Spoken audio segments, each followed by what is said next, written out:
I deleted all the pictures of you I had on my Instagram. You can't see it in my dreams, I hold you close just like I wish I can. It's late at night, I know you're gone, and I can't sleep cause you moved on. I wish I tried, but you're with someone else tonight. Oh, why do we end up broken hearted? Oh, running right back to where we started. Tried to make it all okay, but the end is still the same. Oh, why do we end up broken hearted?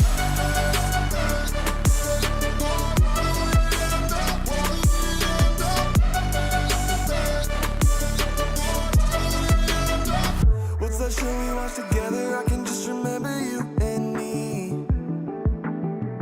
Flipping channels, but my mind is watching slideshows of our memories. It's late at night, I know you're gone, and I can't sleep cause you moved on. I wish we tried, cause maybe you'd be here tonight. Oh, why do we end up broken hearted? Oh, running right back to where we started. Tried to make it all okay, but the end is still the same. Oh, why do we end up broken hearted?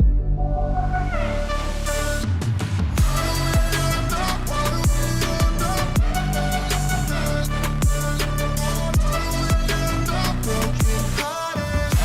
Tried to make it all okay, but the end is still the same. Oh, why do we end up broken hearted? Oh, why do we end up broken hearted? Oh, running right back to where we started. Tried to make it all okay, but the end is still the same. Whoa, why do we end up broken hearted? Oh, before that song starts, let's go. Oh, what happened to the chat? Come on now. Refresh. Ha ha ha. There we go. We've got it refreshed.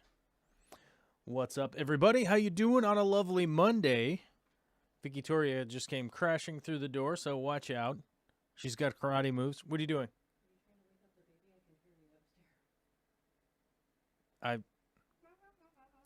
No, I'm not trying to wake up Olivia. No. Okay. Thank you.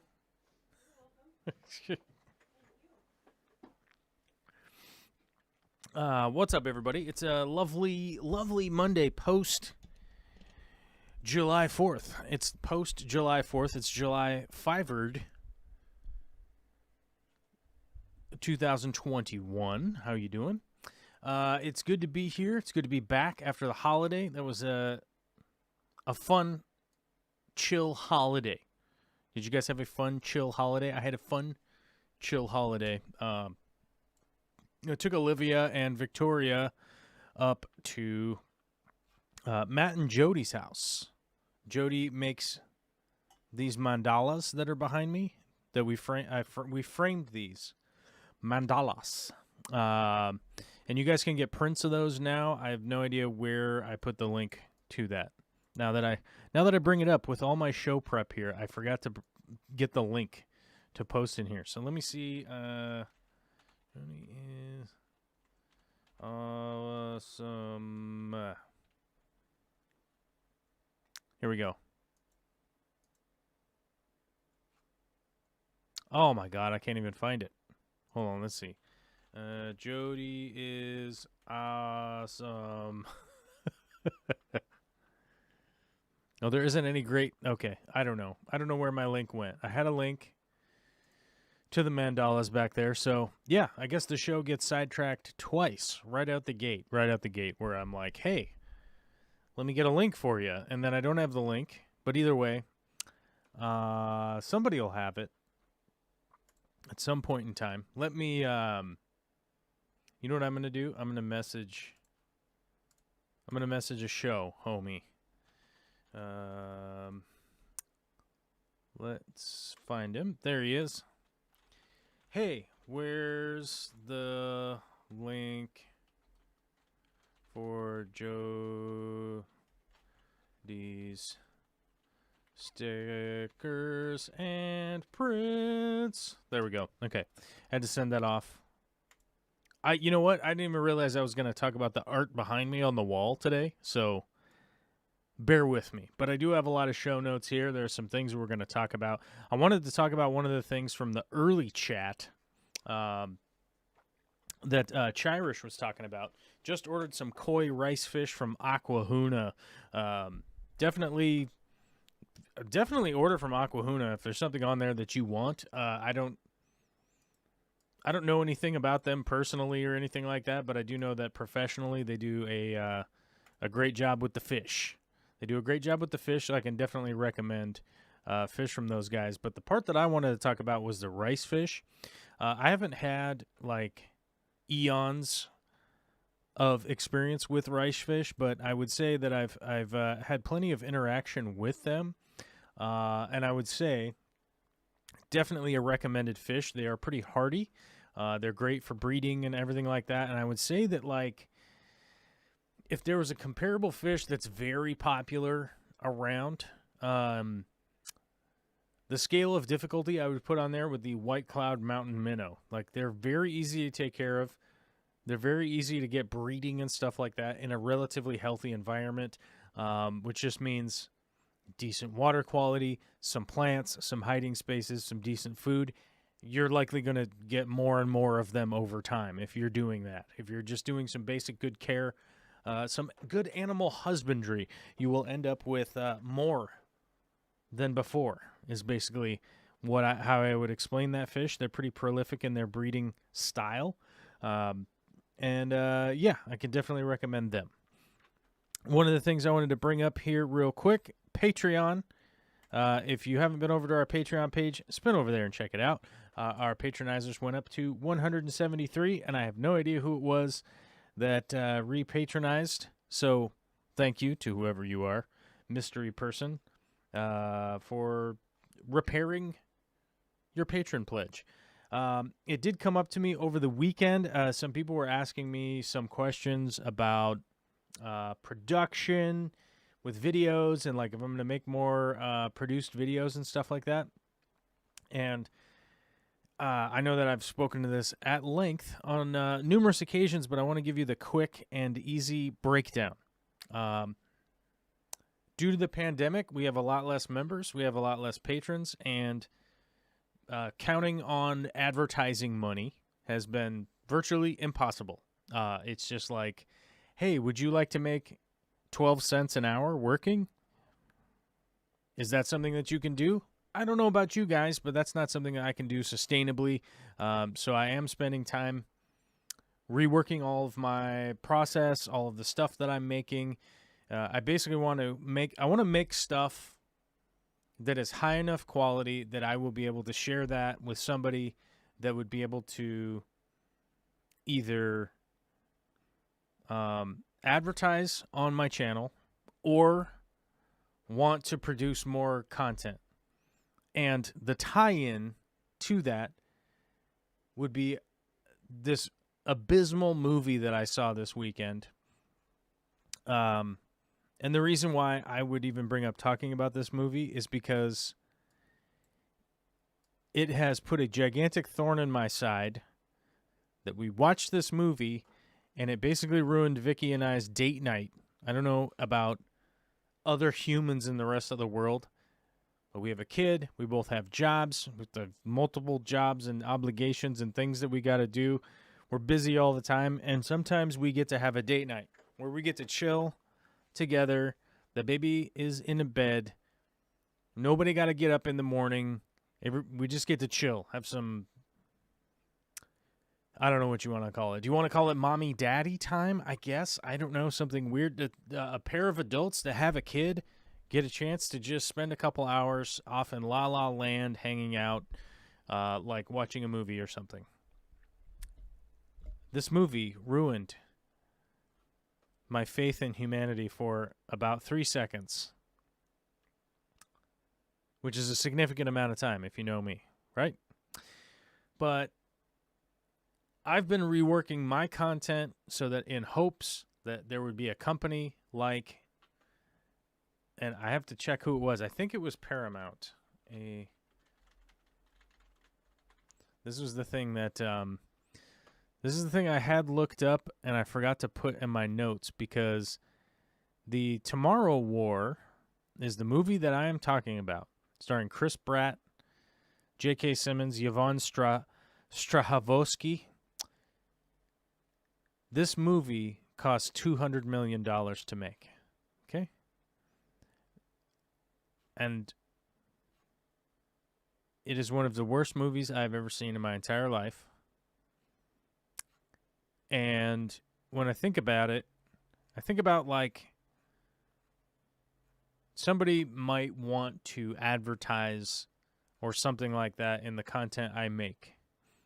And the reality is, for me to make a whole bunch of videos for somebody would be like a portion of a week's worth of catering, the catering budget on a production like this, for me to make videos like for a whole entire year. You know what I mean?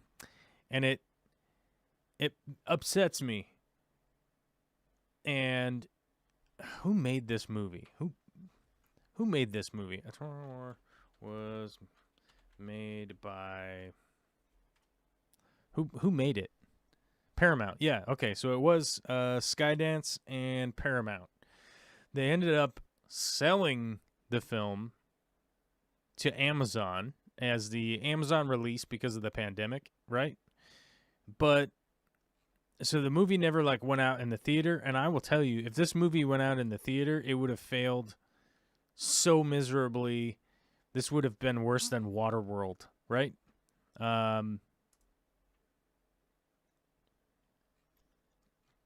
Like, this movie has a ton of hype behind it. You have like Chris Pratt, you have all this stuff going on. You have big stars. You have the what's her name? Yvonne. What's her name? Yvonne? I can never remember her name. Yeah, Yvonne Strahovski, who is the chick in Chuck, the TV show Chuck, right? So, this movie came out.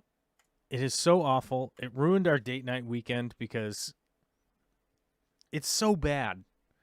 And you realize that it's like $200 million, and I'm in the hopes of getting some kind of sponsorship at like, I don't even know what the level is compared to that. And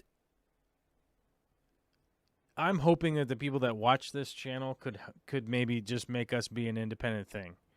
It's probably the wrong thing to be thinking about or whatever, but I feel inside my heart of hearts that working on producing my art to be a better presentation in its own right is a good thing to do. So I'm just going to continue doing that.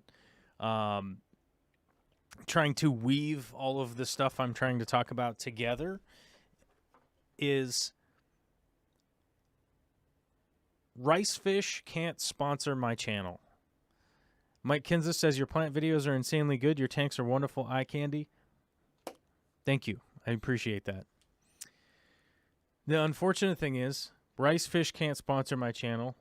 Plants can't sponsor my channel. It doesn't seem like there's anybody out there that wants to sponsor my channel at a level that would allow me to spend all week working on stuff.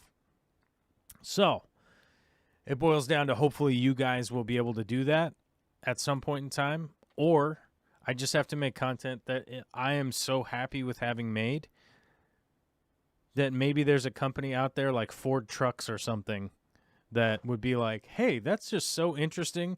I wonder what it would cost to have Ford Trucks featured in that video about fish tanks.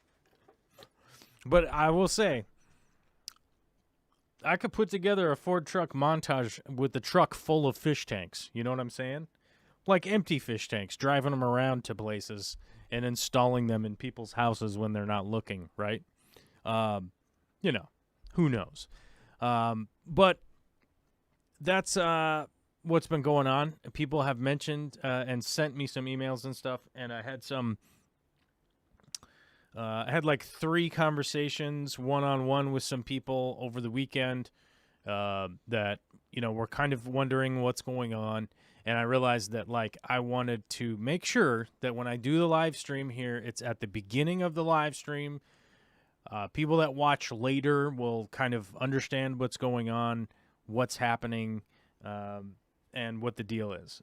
Now, the reason I bring that up is that I had the conversation twice this last weekend, on two different occasions, that they were like, well, you have some people on Patreon that have been contributing, and I am so grateful, and I have to explain to you that I am wildly grateful for that.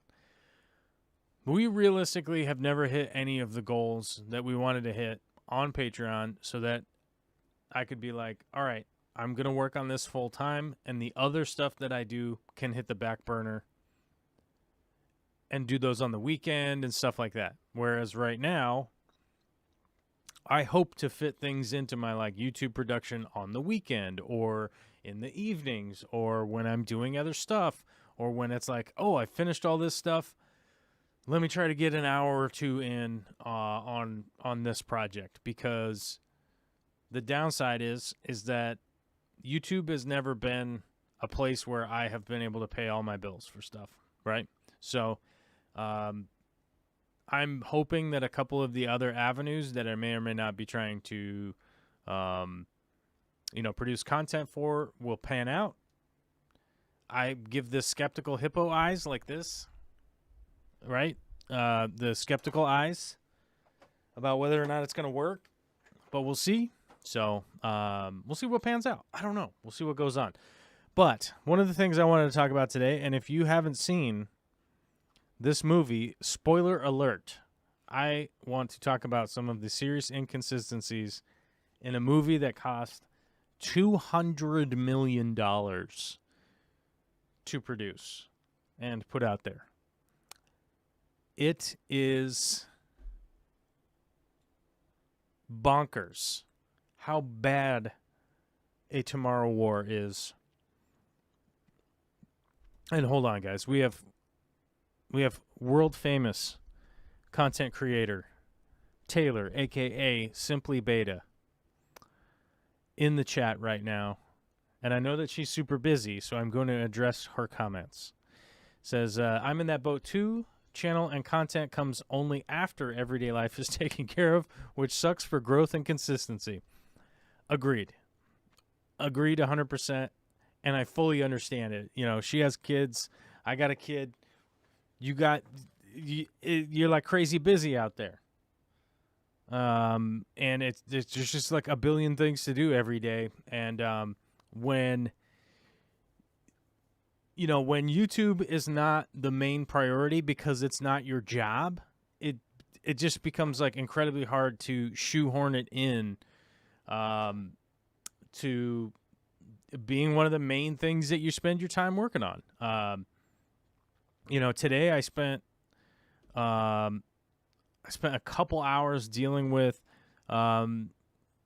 some creative meeting earlier, and then I met with somebody who I am probably going to be making some videos with fairly soon. I lent them a camera and some other equipment, because I'm desperately trying to get some people that have a couple hours a week to work on stuff, and that are going to show up. I think people know to a fault, if I make a plan with somebody, I'm going to do the best that I possibly can to show up for that. Like if I say, hey, I'm going to come to this camping thing, or if I'm going to come to this convention, or if I'm going to blah, blah, blah, whatever, I'm going to do my darndest to make sure that whatever calendar events are, I'm going to show up to. that's just kind of that's just who I am. I'm going to try real hard to make sure that stuff that's planned, but stuff that's not planned, it's kind of like, well, I got to prioritize what's in front of me right now. And so, that's just kind of how it works. But as I mentioned earlier, the Tomorrow War is awful. Okay. The acting in it is abysmal. The writing, I'm not sure how there could possibly be one writing credit on it, considering how many like wild divergent paths this thing goes on. Nobody except for Chris Pratt's wife in this movie gives what I would consider to be a solid acting, like a solid acting credit. Chris Pratt does a terrible job as he's like a high school teacher who's super depressed and like he's downtrodden and he's not doing anything with his life, but he's a vet who became a school teacher. He does not seem in the slightest bit acting like somebody who's depressed from being where he is in his life. It's just awful. Simply Beta says, like The Day After Tomorrow. I love that one. The Day After Tomorrow is a great film. It's not perfect. It's not perfect by any stretch of the imagination. The Day After Tomorrow is super fun. It's engaging. It's got twists. It's got things that happen in it. The acting is actually convincing. There's convincing parts where you think like, wow, Tom Cruise is like a different guy. Like it's not Tom Cruise playing Tom Cruise. It's Tom Cruise like playing somebody, right? Oh no, The Day After Tomorrow. Sorry, I get The Day After Tomorrow confused with what was the one? Tom Cruise time. Edge of Tomorrow. Edge of Tomorrow. Sorry. The Day After Tomorrow is Apocalypse from Weather. Okay. Edge of Tomorrow is like time traveling back and forth, dealing with the alien whatever nonsense, right? Now, The Edge of Tomorrow, like there was convincing acting. There was a whole lot of stuff going on, right? You engaged with that film in a way that was like, oh, there's things happening in this, and you're not thinking like, oh, Tom Cruise is weird, right? Whereas you watch The Tomorrow War, you think Chris Pratt is really weird, and I guess he's like in good shape now, and didn't he get divorced, and blah blah blah blah blah. You start thinking about stupid stuff that you read about Chris Pratt on the side scroll thing on your Facebook or Twitter feed or something, whatever like dumb ad shows up when you're scrolling around about like, oh, what did this famous person do? His acting is terrible. He is indestructible in this movie. He does not get injured, even though he gets injured. He's not injured. There are parts throughout the movie where they are explaining to you how incredibly dangerous and everything that the aliens are. Yet, it's not really on display for any of the main characters except for one character gets killed or whatever. But, like, the very beginning of the movie, they're telling you how dangerous the aliens are, but everyone actually just gets killed by falling from the sky. Like, they don't get killed by the aliens, they get killed by gravity, which exists on this planet here. If you fall from the sky, you're probably not going to make it. There are parts in the movie where they explain that the aliens they're not mad at people. Like, they don't really know anything. They're just trying to eat people, right? Because they're hungry. Then about 5 minutes later in the movie, it turns out one of the aliens basically understands English, understands computers, understands what it is that they're doing in the other room as far as science goes, and that their demise is coming soon. So the alien starts to freak out and hunt down the specific people that have made the thing to get them. I tell you, I'm telling you this stuff. This is like the superficial issues I have with this movie. It like regularly contradicts itself. It interjects humor where humor should not exist in this type of movie. It's supposed to be a harrowing it's supposed to be like a harrowing adventure of like the world ending in the future, and people are time traveling to the future in order to help save all of humanity who has been wiped off the face of the planet. And yet they all have time for like, oh snap, that's funny as hell, right? Or they like interject. There's even an editing flaw in this Amazon release where the two of the main characters are talking to each other and they react to something happening where they're like, oh, she's flipping us off. But they never show who's flipping them off or anything like that. There's literally like editing flaws in this movie. $200 million editing flaws in this movie, right? I expect editing flaws from an idiot like me by myself that's the only person reviewing my content. And I'm like, screw it, let me put it up. And then, oh yeah, I find out later there's like, oh, there's an editing part that I missed. Like there's like a part that doesn't even tie the video together properly. I'm like, oh, whoops, I guess I screwed that up. You know, and I just do not expect it from this kind of nonsense. As a matter of fact, this movie is so flawed that the very beginning of the movie's premise makes no sense. The main character is coming home to his house where it's apparently Christmas time in like LA or something. It's somewhere warm. So there's like Christmas stuff, and there's a big giant Christmas party going on at his house. In America. It is clearly America. It's definitely America. Everyone has gathered for a Christmas party and is intently watching a soccer game between Brazil and some other country. I don't know what the other country is, and I should look it up. Hold on. Tomorrow War Soccer Game. Like, what is I don't know, but it's Brazil is playing somebody else. I can tell you that much, 100%. They're watching a soccer game, and they're interrupted. Oh my God, Forbes won't let me read their stuff because I have ad blockers on. They're watching a soccer game in America during a Christmas party. Okay, and it's in between. I don't know what the other country is, but one of the countries is Brazil. And the other one it's not the United States, I don't think. But for somehow, like, the very opening sequence of this movie immediately will take you out from what it is that you're watching, because there's a whole bunch of Americans that are watching international soccer, and that's why they're there, like, for a Christmas party. What? Okay, first of all, if this is Christmas time, that means that football is happening, right? If they're in Cincinnati, you're going to be watching a Bengals game.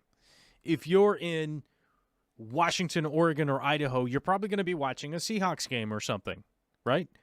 Like, from the beginning, the onset of this movie will take you out of your suspended disbelief because everyone is intently watching a soccer game. Right? Huh? That doesn't happen. That doesn't happen in the States. I have specifically gone to watch soccer matches in the United States, and it is always specific small groups of people that are like, oh, I really like soccer, so blah, blah, blah. But a whole bunch of people aren't going to come because they'll be like, yeah, dude, I don't even like football. Why would I go watch soccer? That's crazy. Because that's what Americans are like, you know? Americans don't like soccer, but what? It's so bizarre. And like also just Bob says there's no soccer on Christmas. Like I don't even know, like is the World Cup in December? The World Cup in what month of the year? I think it's in the middle of the year, right? Oh, okay. No, it starts November 21st to Sunday, December 18th. The FIFA World Cup 2022. Okay, so it is. So supposedly everybody in the United States has gotten together for Christmas, a Christmas party before Christmas, at least a week before, to watch the World Cup. Because it's set in 2022, so it's technically like next year. But supposedly everyone's getting together for a Christmas party in the United States to watch a soccer game. That's not going to happen, even if it's the World Cup, man. Like, I don't think so. That's like the opening scene in this movie. We will immediately blow your brain right out of the water because you're not going to be like even imagining what's going on, because then it's like, oh, and then the time travel people like jump out of the time traveling loop, right? Which you would think, okay, hold on. If the time travelers wanted to come back and make an impression globally, you would probably want to come back while the World Cup is happening, right? Later on in the film, it is explained that they cannot jump forward and back at a specific time. They can only jump forward and back on the parallel as it continues to move forward. It is explained in this movie. They can only go from A to B at 2 points in time they're both moving together in time, apart. So, the people in the future, right, would have had to go, all right, guys, we have a time machine. It's operational, but we're not going to make the jump back 30 years in time yet because the World Cup's not happening right now 30 years ago. So we're just literally going to wait until the World Cup 30 years ago is happening.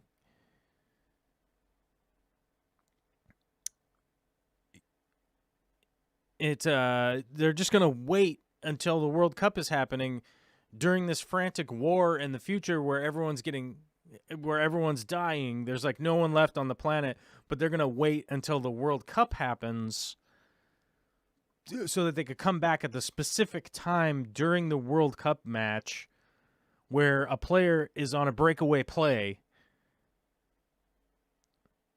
Does this make any sense whatsoever? That like you have to be at a specific time that's only moving forward, by the way, it's explained in the movie.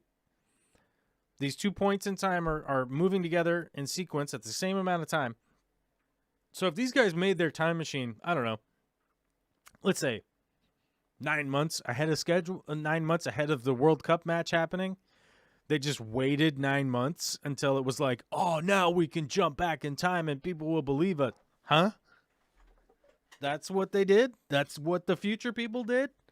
That's what the plan, the future super smart time machine inventing,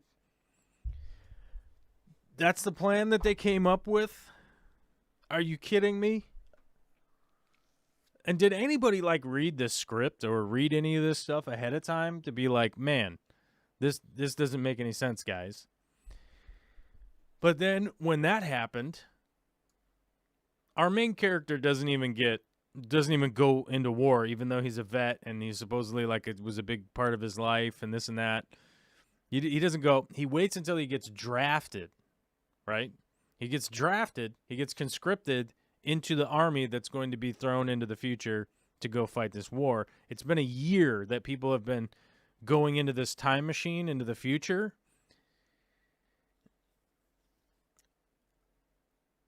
Okay, so let's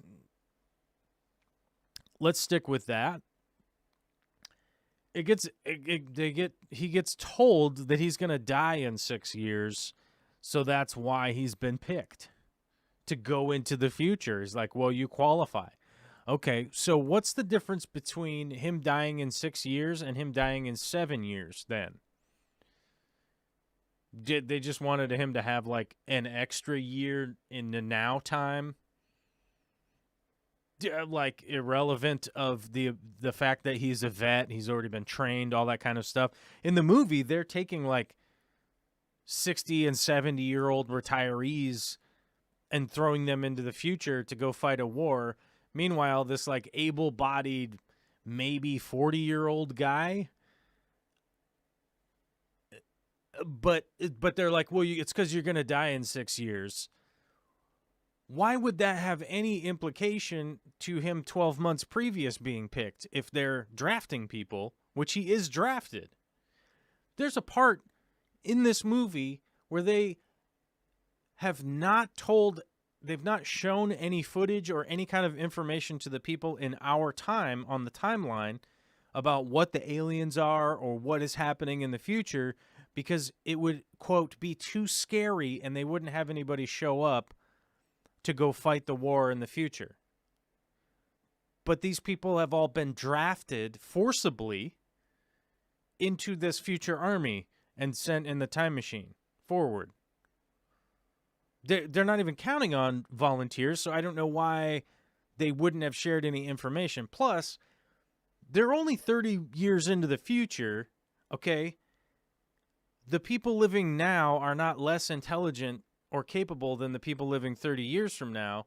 Why wouldn't you be sending information back to hopefully get some kind of, I don't know, help with the war? But apparently for 12 months, they've just been abducting people and taking them into the future, and then they just get killed by the aliens. Huh? That's all they've just been doing? That's all that's all these knuckleheads have been doing? It is astounding how bad this movie is.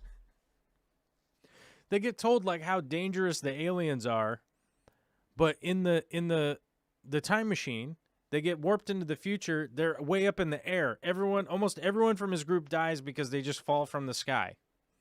And a bunch of them fall into a pool, okay? Now, a bunch of people in this comment section watching this video that are here right now, let me ask you a question about your water quality in your aquarium that you take care of right now.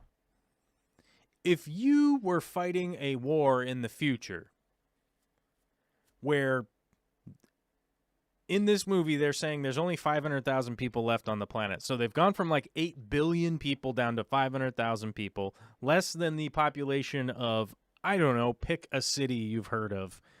Let me see. How many people live in Tallahassee? Tallahassee. Population. Population. Here we go. We got the wrong thing there. Tallahassee, Florida has 200,000 people living in it. Tampa, Florida has 380,000 people. So let's say Tampa, Florida. There's basically the amount of people living in the whole entire world is the amount of people that live in Tampa, Florida at this point in time. It's a problem. You know what I'm saying? We're basically almost extinct, and they keep hitting on that on a regular basis. Oh, Miami is close to 500,000. So we'll say Miami's population is 500,000 people, and they land in Miami. So let's use Miami as my example here, and I'm going to add this to my notes. Miami, Florida is close to 500,000 people. Okay? So the whole planet is basically occupied by only the population of Miami at this point. Now, when they fall from the sky, the only people that survive are people that fall into a swimming pool on the roof of a skyscraper of some kind. Maybe it's 20 stories or something. It's not a super tall building, but they land in the swimming pool on the roof, okay? Those are the only people that survive. Everyone else just plummets to their demise, and they don't make it. Now, this swimming pool that they land in, they highlight the fact that it has crystal clear blue water in it. Apparently, in the apocalypse of the future, somebody has been running the filter and positively maintaining this aquarium in the Miami sun for however long they've been battling this war. 3 years? In this period of time, somebody has been maintaining this swimming pool on the roof of this building so that when these time travelers from the future fall into it, The water is clear, bros. There's no algae growing in this water. There's no cryptosporidia. There's nothing. It's just a clean swimming pool that they land in.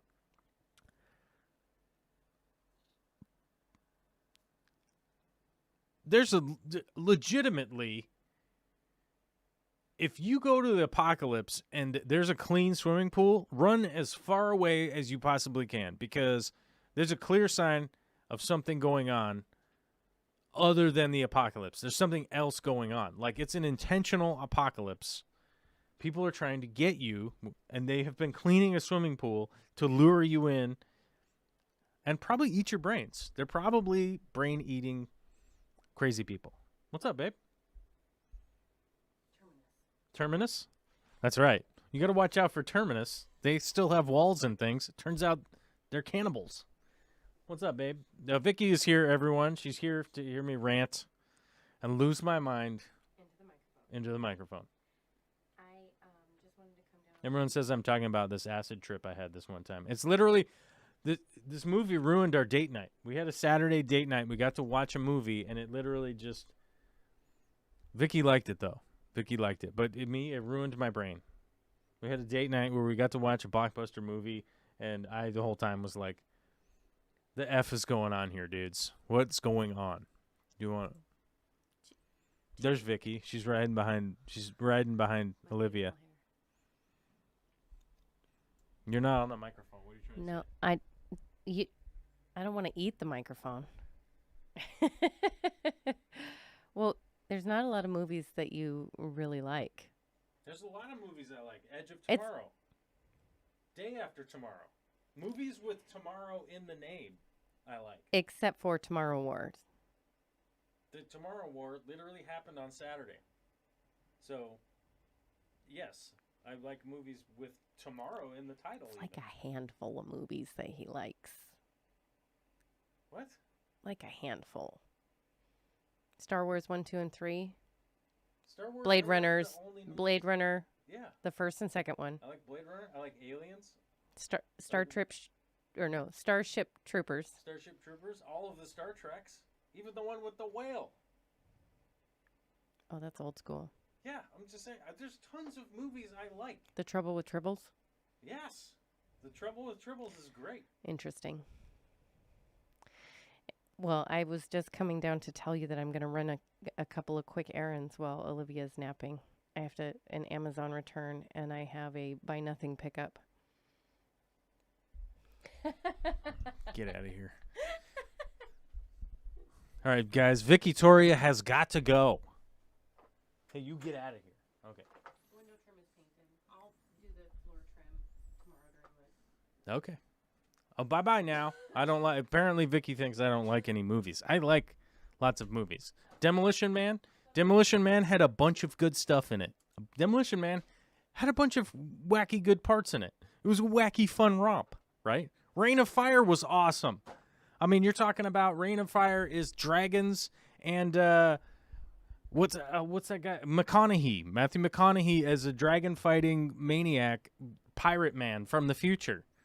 Like, what was his hold on. Reign of Fire.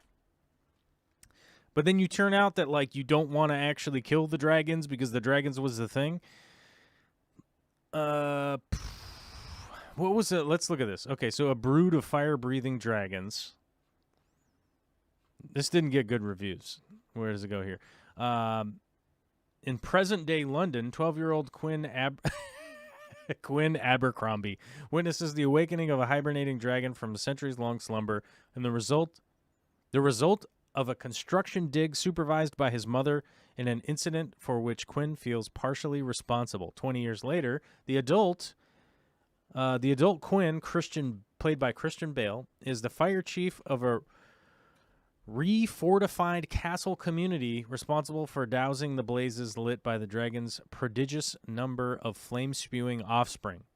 Airborne juggernauts that have wreaked havoc across the globe, torching civilization and turning humans into an endangered species. Hope arrives in the form of Denton, the dragon slayer Van Zandt, played by Matthew McConaughey, an American known to be the only man to ever kill one of the dragons.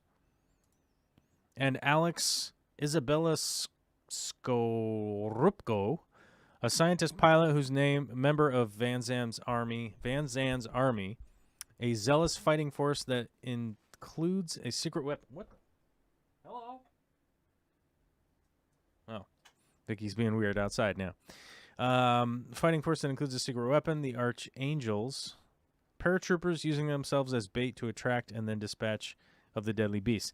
Like, this movie was good. Richard Goer says A Quiet Place was good. A Quiet Place would have been much better if it wasn't a stolen movie. A Quiet Place was actually stolen. So you should look up. A Quiet Place was actually pretty good.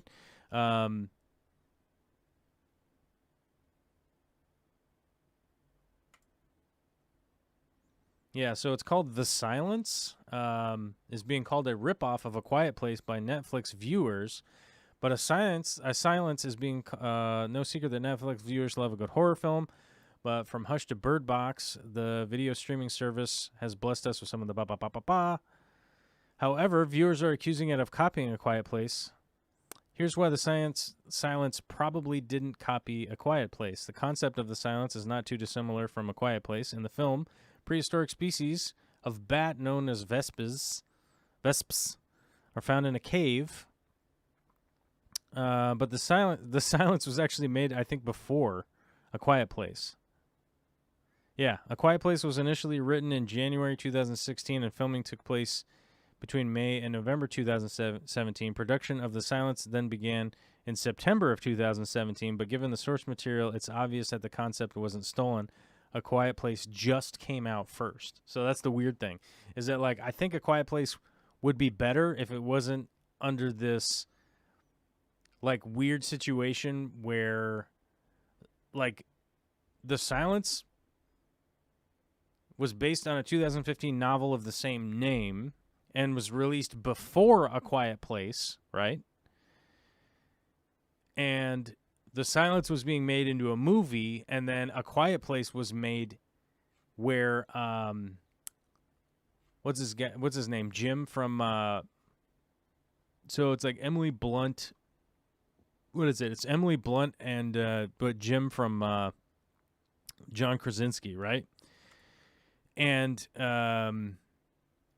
so it's strange that book was out, and then somebody made the movie off of the book, but John Krasinski claims to be the writer of A Quiet Place, which I think he wrote A Quiet Place, but I think it's a little suspicious about whether or not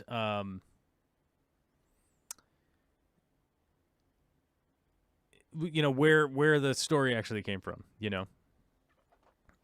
where the story came from. Yeah, is really the question.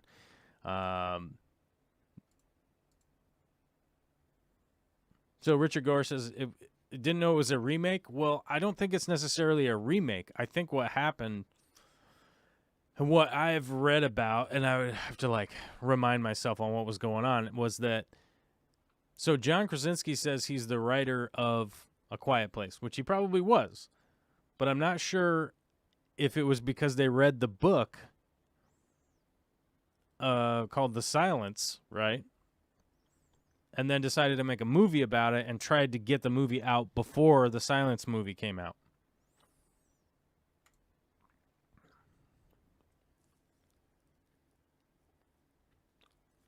Simply Beta has a good point here. Regardless of who wrote it first, the Quiet Place monster my kids would attract them immediately. Yeah. That's the thing. It doesn't make any sense that anybody would be able to actually be quiet.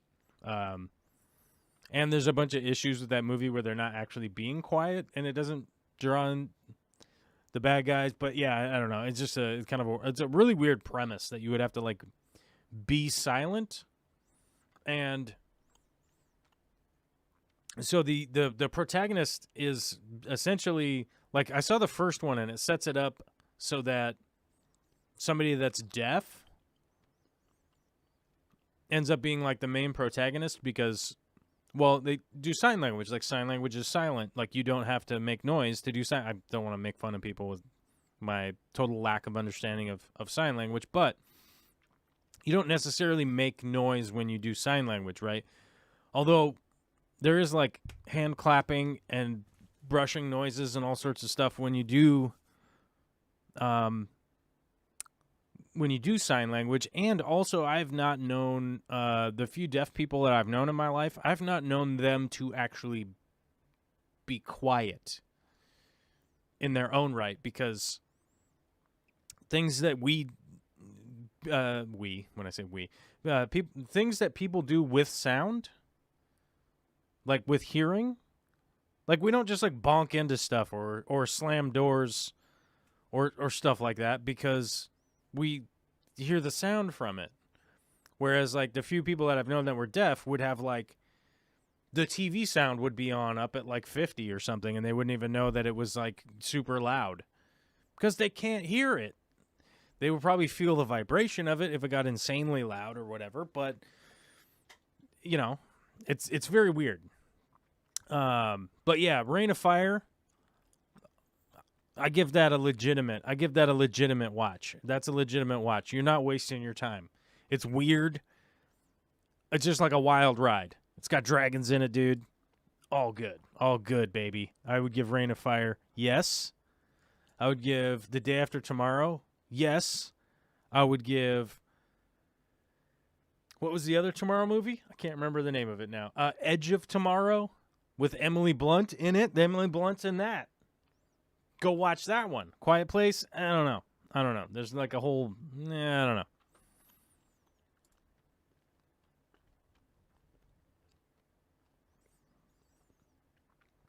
Willy Wonka, dude. I love Willy Wonka and the Chocolate Factory. Like, you just be like, oompa, doompa, doopity, doo. I've got another question for you. What do you get when you gobble down treats? Eating as much as an elephant eats. Huh. You know what I'm talking about? I would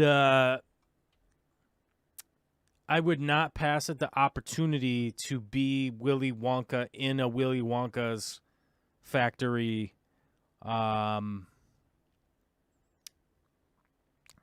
production. You know what I mean? Like I think I would go for that. That's something that I would do.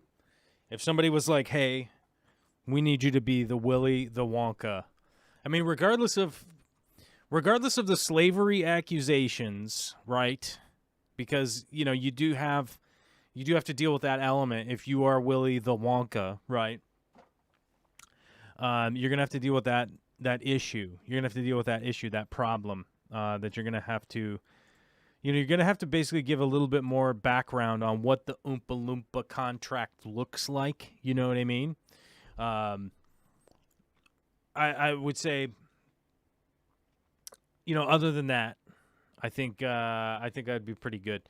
There was a point in time where I had auditioned to be the Cheshire Cat in a production, which is not Willy Wonka and the Chocolate Factory, but it's pretty on the level with Willy the Wonka, whereas you're like, you know, the Cheshire Cat is pretty up there. You know what I mean? Like, it's pretty right in with, it's pretty right in there with, what's the word I'm looking for here? The thespian stylings, you know what I mean? It's not that far off. You're not that far off. Yeah, Devinder, you have a great point there. Mr. Wonka was a eerily dark character. Very, very, very, very dark character for sure. There was a lot of strangeness going on with that factory. Let's be honest here, kind of a horror film. A lot of people didn't make it out alive. You know what I mean? A lot of people didn't make it out alive. That's all I'm saying about that movie. It's strange that it's for kids. We watched it a million times when I was a kid. Just Bob says, there's no soccer on Christmas. We'd watch it in Holland. No, it's in the summer. It's late once because the hot summer in the Middle East. World Cup 2020 is not normal being played in the Middle East. It's played in July normally. Okay, Daniel Velez and Just Bob, answered our question there. So the 2022 is going to be the weird year for the World Cup being around Christmas time. Which, I mean, good luck trying to get ratings in the United States then if that's the case, because it's like the few because I'm trying to think back, like the times that I've watched the World Cup, it has normally been really nice out and a weird hour of the day. Like, if you're going to watch World Cup live in the U.S., like, the games will be on at, like, 4 in the morning or something crazy. You have to watch the replay in the U.S. if you're gonna watch the World Cup, or you're going to lose some sleep. So that's a good point, Daniel. And just Bob. You know. Amquescent says, sounds like Plan 9 from outer space. It's so bad you have to see it. Now, here's the thing. If you're going to watch the Tomorrow War, you gotta go into it. You gotta hear some criticisms of this movie ahead of time, because it is so. I mean, it literally contradicts itself over and over. There's so many flaws in this movie. It is a failure of epic proportion. I do not know how people like it. It's a problem. Euro 2020 is happening currently. It's so weird that they're calling it 2020, like we don't know the year. Yeah, I mean, I guess I'm not 100% sure why they would do that. Like, just call it 2021. We all know. We all know what's up. Yeah, okay, Simply Beta has a good point. A deaf person is at a disadvantage in the Quiet Place movie because she couldn't hear the sounds she makes. It made it scarier. Yeah, but I mean, the thing is, like, people make a little bit of sound in the Quiet Place, right? And they end up dead. So it seems to me like you just make the mistake a couple of times and then you just don't exist anymore, right? Like, that's supposedly the thing. Like, almost everybody's dead because the evil Quiet Place things ate them, for whatever weird reason. I'm not really 100% sure why, but, it is what it is. Burgers is here saying, hey, how you doing? What's your opinion on aquarium 3D backgrounds? Thinking of getting one for my new 30-gallon. Interested in your thoughts. There's that one company that makes them, Universal Rocks or something like that? I think that's what they're called. Universal Rocks. Is that their name? Let me see. Let me look them up. Universal Rocks. This is another company that I tried to get some sponsorship from, and they were like, yeah, you don't have enough YouTube viewers, you don't have enough subscribers or whatever. So I was like, oh, okay. Good times.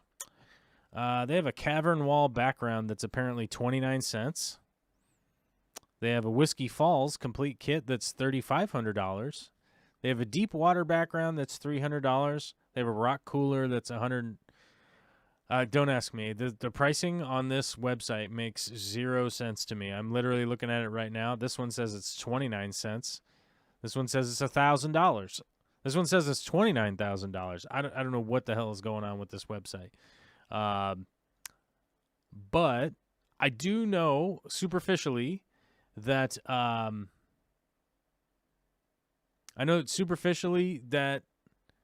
they're like the only aquarium background company, I guess.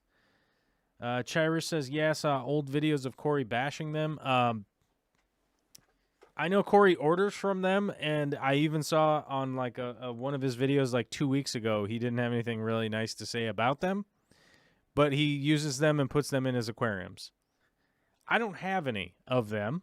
Like I said, I tried to do some sponsored content for them because I was like, hey, I'd like to try those out, mainly because like Jay Wilson worked there. But they were like, oh yeah, sure, order one up and make a video and blah blah blah. And I was like, well, I don't really want to give you guys like $400 for an aquarium background that I don't really want all that much. I was like, I don't really like this one. Is there a way to like order a custom one? They're like, no, we just make the ones that we make. I was like, oh. I mean, I feel like if I was going to pay that much money for something, that I would want it to be like kind of specific, because if I'm going to pay like $400, I would actually just buy the $400 worth of material to make my own background. I've made a few of them in the past with I've made a few of them Jewel aquarium background. Oh, okay. All right. I feel you. Burger says, I only know Jewel, I think it is. Let me see here. Okay, Top Fin makes one. Top Fin makes a cave. Let's see. Jewel background. Is this it? This might be it. Let's take a look. You know, I've definitely been seeing Oliver Knott doing some cool stuff with aquarium backgrounds of late. I saw Serpa Design always does like cool stuff with his backgrounds. I think Serpa Designs would be a good spot to look into if you were kind of trying to get an idea of what you wanted to do. Like, I've done a bunch of aquarium backgrounds myself, but with limited. Like, I didn't feel like they were that great to be like, hey, here's a way to do it yourself. Yeah.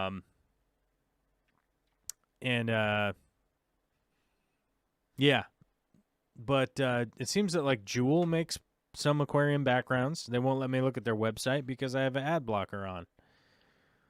Which just already makes me wonder, It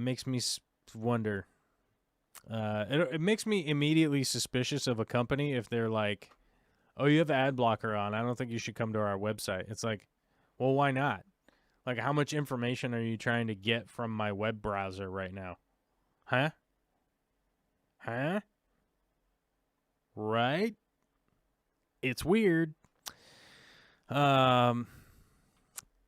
But yeah, I mean, it looks like they have some pretty decent backgrounds. They look kind of like replicated and square. So it's probably something that you could work with because you could probably just cut them down. Oh, they look a little bit thicker. They look kind of thicker than a Snickers, right? Okay. Yeah, they look kind of thick. I'd be interested to like mess with these Jewel ones. Because one of the issues that we had with the Universal Rocks ones is they're real thin and floppy and kind of weird and hard to deal with, and you have to silicone them in. Whereas these Jewel backgrounds look a little bit thicker, but I think they're only well, let me see here. I think they're only available in the UK. Like, everything's euro priced here, or not the UK, but like Europe somewhere, because everything's in euro price. This is UK. So it might only be United Kingdoms. But it does look like fairly easy to work with. It looks like you can cut them down and you can get different, what do you call that? Tiles, I guess. You might be able to get different tiles and cut them to how you want them and put them right in there the way that you want. And they do look kind of like just like rock backgrounds and stuff like that. Like I said, I'm a fan of anything that is done really well. Okay, so if your tank looks dope or awesome or whatever word you want to use, if your tank looks awesome, your fish are healthy, your plants are healthy, and things are ripping in there and doing well, like, go for it, man. I'm a fan. Like, I might not be a fan of aquarium backgrounds, but if you put it together really well, I'm going to be a fan of it. I always want people to understand that if you do something in a very legitimate way, like, people are going to be a fan of it. You know what I'm saying? Like, if you make something that's really good, it might not be their style, but they're really going to like it. Somebody might not like hamburgers, for instance, but if you make an awesome hamburger, like, people are going to like it. They're going to show up, you know? I mean, hamburgers are pretty universally good, but you know how it is. Simply Beta says, I made a terrarium a few videos ago with sculpting epoxy. Oh, there you go. Yeah. Epoxy is a really good solution. If you have a 2-part epoxy, you can generally kind of like make a cool shape. 2-part epoxy, the thing that'll generally make it waterproof. But it definitely comes down to like how you're going to execute making whatever it is that you're going to do. If you execute properly, it'll be good to go. I did make some. I made some like kind of homemade 3D fixtures that I filmed just like a little while ago for tanks, but the execution of the specific product that I utilized on those, it did not work out well once I had tested them for like kind of over a month-long period. So that video kind of got scrapped in the fact that I've saved all of the kind of like principal shots of like me cutting things and stuff like that I won't need to refilm that for the next time, but I'm going to do the same project again, but I'm going to use some different products to see what I can, for longevity of, hey, here's a way that you could do it yourself. And whether or not like that's something I have to do, like as a person, I sort of feel responsible that like if I tell somebody to do a DIY project that I've tried out, I like to test it for a good amount of time to see if it actually works well. Yeah. Dane Hritz says, first time catching live. Much love from Tampa. Oh, my God. I think I brought up... Did I bring up Tampa, Florida earlier? I think I brought up Tampa, Florida earlier. I brought up Tallahassee, Tampa, and Miami. So you should tune into the beginning where I only gave you guys like 10% of the Tomorrow War, how much that movie sucks. It has every element in it that I want. Aliens, the apocalypse, science fiction, it has time travel in it, and it sucks so bad. It's not like they had, and the reason that I bring up the budget on this kind of stuff is like, you could have taken $200 million. You could have made $102 million movies, which you could have. If you hired me for $2 million, I would make you all sorts of films. That's like so much money for a small-time creator like me. You realize like how much I would work on something for $2 million? I've worked on YouTube videos where I made $12.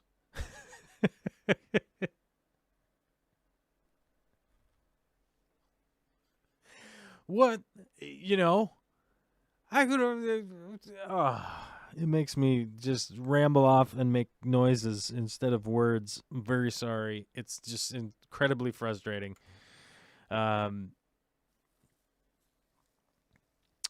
It's just incredibly frustrating from my standpoint, I guess. I don't know. So I sometimes express my frustrations by criticizing things that are terrible.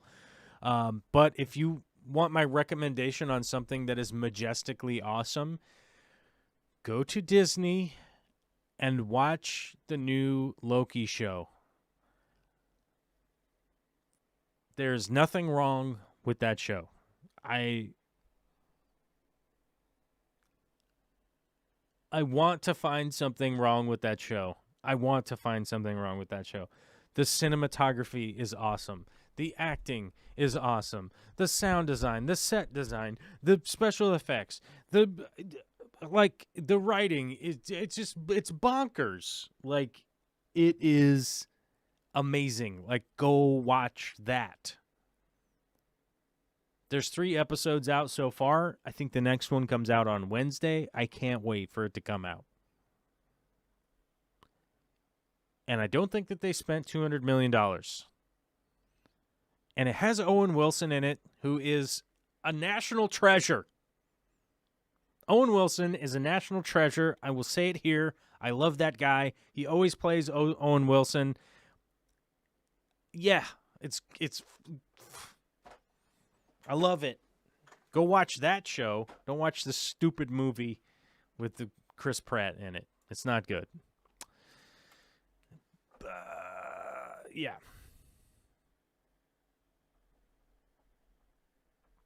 Let's see. Have you successfully bred and raised German rams? Yes.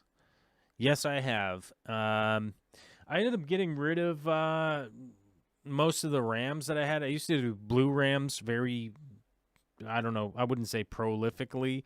But my advice would be maintain temperature. You got to have consistent temperature. Live food, for sure. Do some baby brine shrimps, bloodworms, blah, blah, blah, blah, blah, all that kind of stuff. Hearty foods for them. And maintain not a lot of visual stuff moving around them. If you keep your rams in an area where there's people constantly walking around and stuff like that, they become skittish at what they think is large prey moving around, and it will always be a problem. I've never run into any ram that was totally good with stuff moving around the tank a lot. They've never been cool with that. So put them somewhere, maybe up high, maybe something obstructing in the front. Just make sure that they're not in a high traffic area. They will eventually get skittish, bonk into things, and have problems. Amcloescent says 19th of July, most COVID restrictions are being removed in Britain. Well, hey man, if you're vaccinated, go for it. If you aren't, yeah, don't, I guess. How about that? I guess that's what I would say about that. If you're vaccinated, go wild. Do what you got to do. Get out there. Have a good time. If you're not vaccinated, stay home. How about that? The tanks in classroom. The tanks in a classroom. Always kids moving around in front of it. Maybe consider putting something up in front of the glass that maybe you could like tint the glass or something like that. Like maybe you would be able to pull that off. I'm not 100% if that's something that you could do. But we always had problems with ram tanks that were in high traffic areas, and it seemed to be the only thing that we could figure was the issue. And once relocated to areas where people weren't walking in front of the tank or banging on the glass or any of that kind of stuff on a regular basis, is when we really started to have like consistent success with them. But maybe it had nothing to do with that. Who knows? But that's my advice. That's in my brain. My daughter loves it. She thinks it's about axolotls. What's that? I don't know what that is. Oh, I want to watch the new Loki. Yes, you do want to watch the new Loki. It's a masterpiece. It's chef's kiss. I'm not spoiling anything off of that show because it's just so good. It's so good. Yeah. It's unbelievable. There's literally like they put stuff in that show that I feel like, from my perspective, looking out of my eyes whilst my brain functions and my heart is beating and I'm an alive human, with my arms waving around, right? That I'm like, I feel like this show gets me, I feel like they put in that. I feel like they put that in there because they knew I would like that. Like this isn't spoiling it. I don't think this is a spoiler.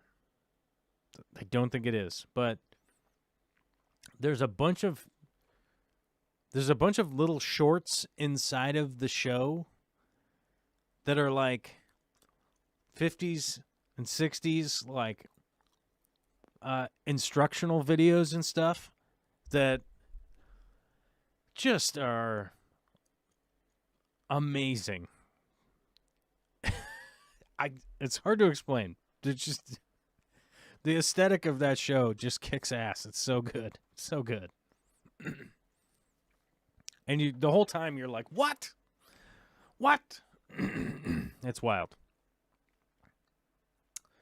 Let's see here. Aquarium Co-op showed up and says, I like cookies. Okay. I like cookies too. I don't know anybody who doesn't like cookies. I don't think I know anybody that doesn't like cookies. They may or may not like a specific cookie, my friend. They might be like, oh, I don't like chocolate chip cookies. Of course, they're liars if they say that, because they're lying. Because chocolate chip cookies are delicious, and everybody knows that. So when they're like, I don't like chocolate chip cookies, you just know that they're making up fake lies, right? But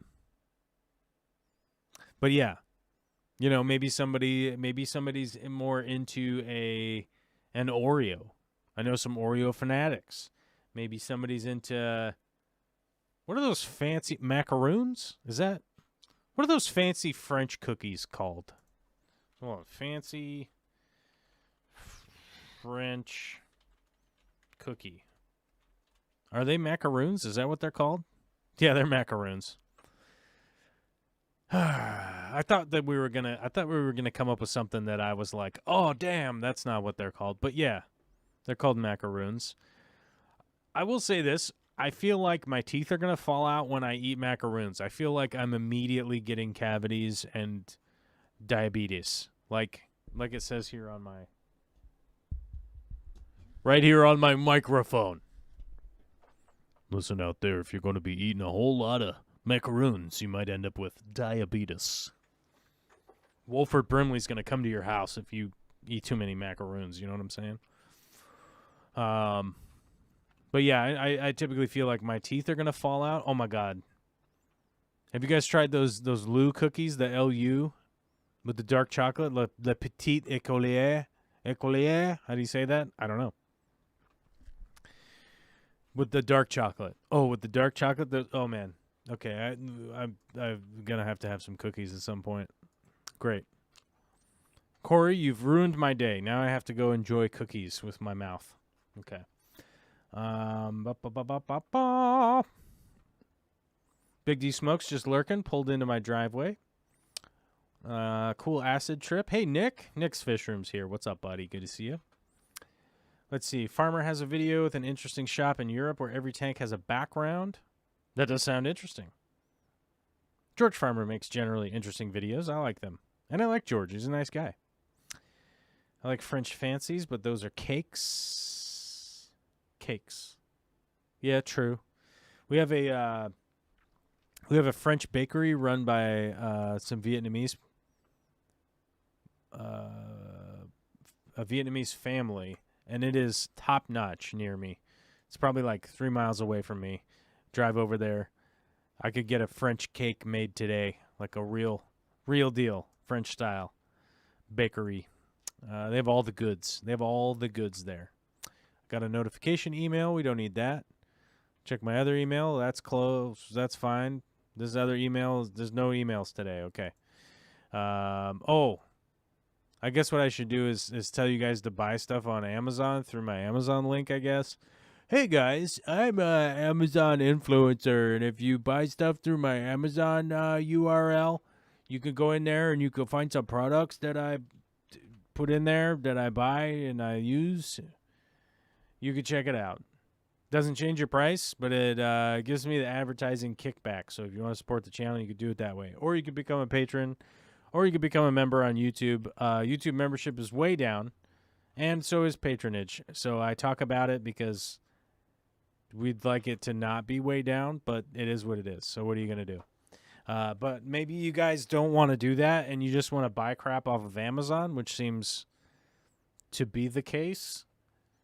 Then go buy stuff off of Amazon. I'm not really telling you what to do. I'm just saying there's a thing you could do or whatever.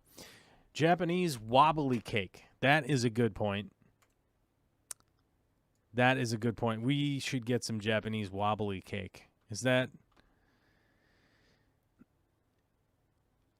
It's cotton cheesecake, I think is the way you're supposed to say it. Fluffy, jiggly Japanese cheesecake. But I know what you're talking about, and this is delicious. Maybe I should make some of these. Maybe I should make some of these because we have a new oven. Oh, God. Maybe I will. I mean, it's just making a souffle. Considering I've made, like, endless amounts of souffle in my life, I think it would be fine. Let's see if I have all the ingredients. Do I have any of the ingredients? Simply Beta, you're not even a member. You can't say yay for members if you're not a member. You don't even have a members only jacket, you know? But let me check the Japanese souffle ingredients. Let's see if we've got it. Egg whites, check. We've got egg production here at the old house. I don't know. We don't have like a fancy name for the house, and I was about to like try and have like a stroke. I was either gonna have a stroke or some creative genius, some kind of creative genius. Who knows? Cream cheese. Damn it. I think I have to go get cream cheese. I don't have any cream cheese. But I got butter. I got milk. I got fine sugar. I've got cornstarch. And I've got flour. So I'm short on the cream cheese, unless I have some secret cream cheese somewhere, which may or may not be a thing. I might have secret cream cheese somewhere. Who knows? But I doubt it because I love cream cheese and it doesn't last very long in this house. You know what I'm saying? And people that don't love cream cheese, man, I don't know if we can get along. But cheesecake, I love it.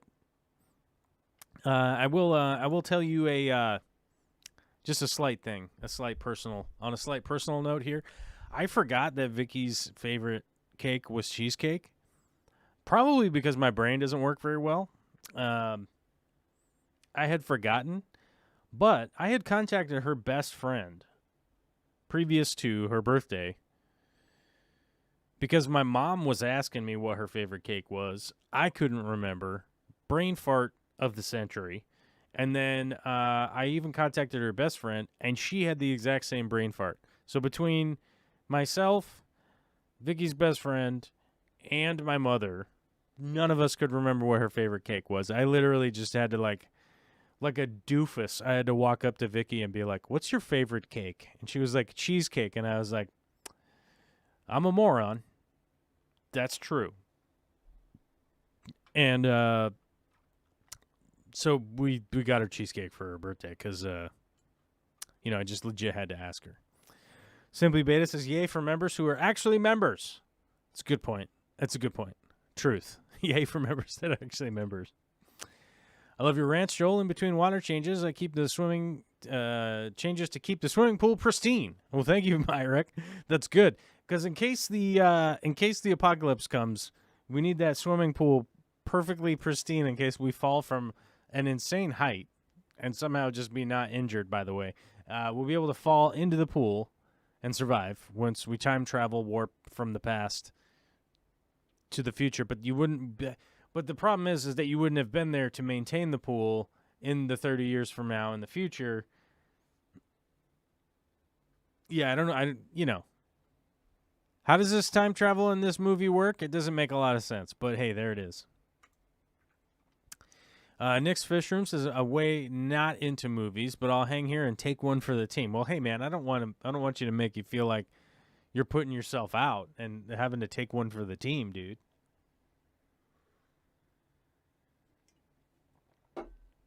All right. Ooh, yeah. I think I might have to do some cheesecake action. Cheesecake, best kind of cake from John. Ooh, that's a good point. John's a member. Look at that. John's a long-term member. He's got an Olivia badge. That's how you know. So is Big D Smoke.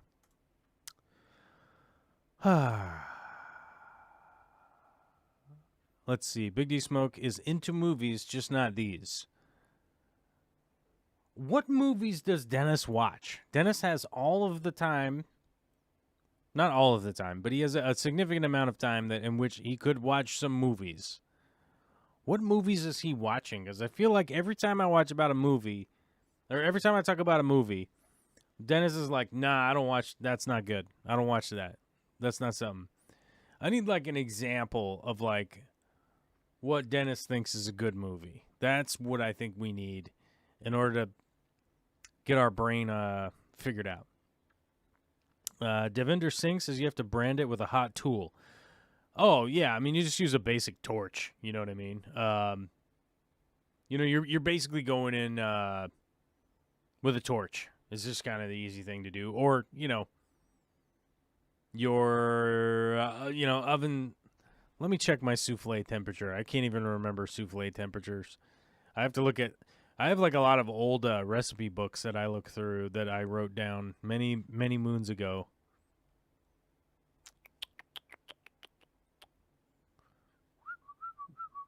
Yeah, 3:45 at time. So 3:45 at 25 minutes. So you can do that, or you can finish with a torch. You can always caramelize a little bit of sugar on top if that's what you're going to do. But you basically need a torch, He's just not into fantasy, etc. Well, that's not even an example of a movie that you like. Because you'd be like, I don't like Lord of the Rings, but it has all of the elements that it makes a good movie, though. Even though there happens to be weird characters in it, like elves and stuff. I mean, they speak English. It's not like you don't know what's going on there. Like, you would know what's happening, Oh, my God, we got a super chat today. $15 super chat from Aubrey. This is to rent a better movie next time.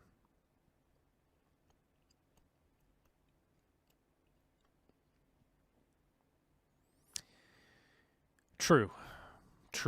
Although it was free. It was free, but it was my time and my brain space. Chris Pratt's stupid movie is it's living rent free in my head right now. 100%. I'll admit to that. It's so infuriatingly bad. It's infuriatingly bad. And I think if I was Chris Pratt, I would be pissed that movie was released. They're not weird characters. You take that back. I just got done watching The Seven Deadly Sins, which is a straight-up cartoon. It's like an anime about... it's really hard to explain what it's about. But it's about... Like, there's a demon king from hell, and he, like, brands... So he gives... Okay. It's impossible to explain.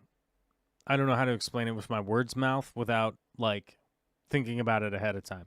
But I just got done watching an anime that I've been watching for years now called The Seven Deadly Sins, and it is outwardly ridiculous. The episodes are only, like, 15 minutes long, so I would generally watch one, like, one, like, oh, yeah, there we go. I'm going to catch up. Oh, there we go. Oh, there we go. Here and there. Generally when I'm working, too. I would normally have it, like, play on the other computer or something because it's entertaining, it's ridiculous, and I like that stuff. I like entertaining and ridiculous things as long as they have, like, some kind of reasonable continuity with their world and everything, All right. I wonder if... So Victoria left while I was doing the show with Olivia taking a nap, and I don't know if Olivia's awake or if Vicky is back. So, yeah. What is going on? Boop. Let me push buttons here. We'll find out. We'll find out what's going on. Do-do-do-do-do-do-do-do-do.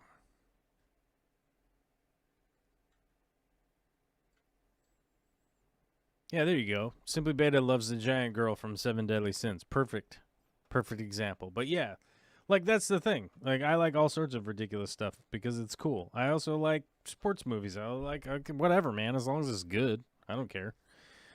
And what is it good? You got to have, like, some continuity within your world. That's definitely a big part of it.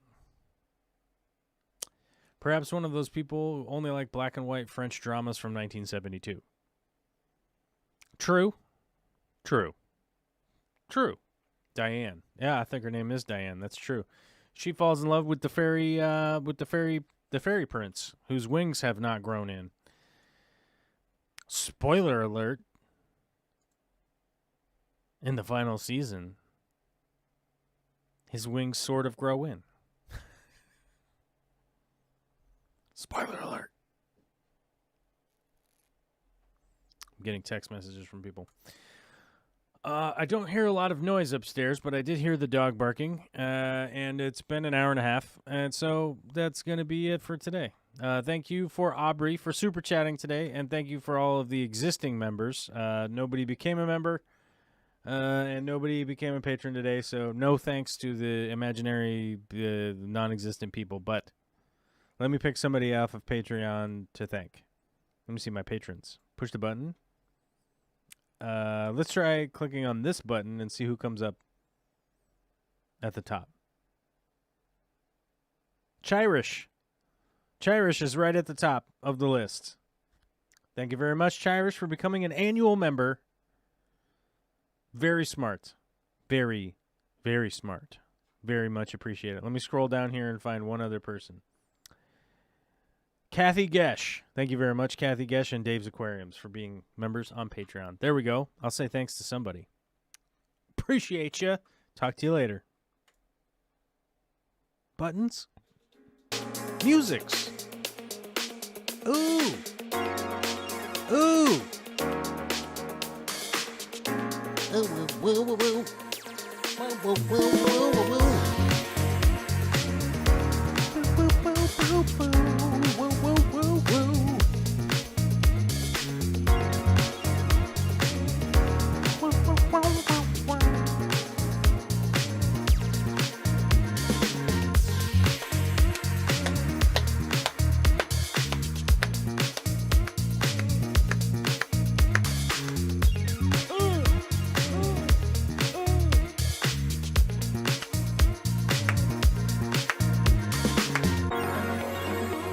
Break it down.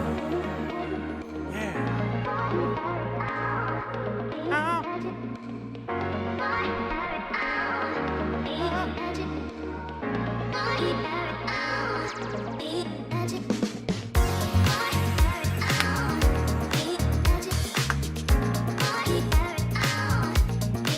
You best get out your seat. Dance to the beat.